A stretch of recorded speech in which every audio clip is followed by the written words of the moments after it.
জাহান্নামের মধ্যে শয়তানের সাথে দেখা হয়ে যাবে।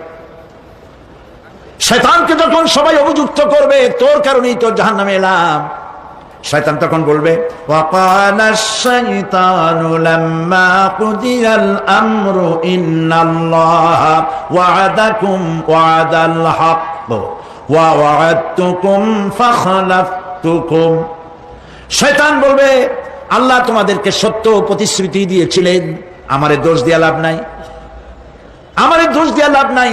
আল্লাহ পাক সত্য ওয়াদা করেছিলেন, তিনি ওয়াদা করেছিলেন তার কথা যদি শোনো, নামাজ যদি আদায় করো, জেনা যদি না করো, মদ জিয়া যদি না খেলো, সুদ ঘুষ যদি না খাও, আল্লাহ জান্নাত দান করবে। এটা ছিল তার ওয়াদা।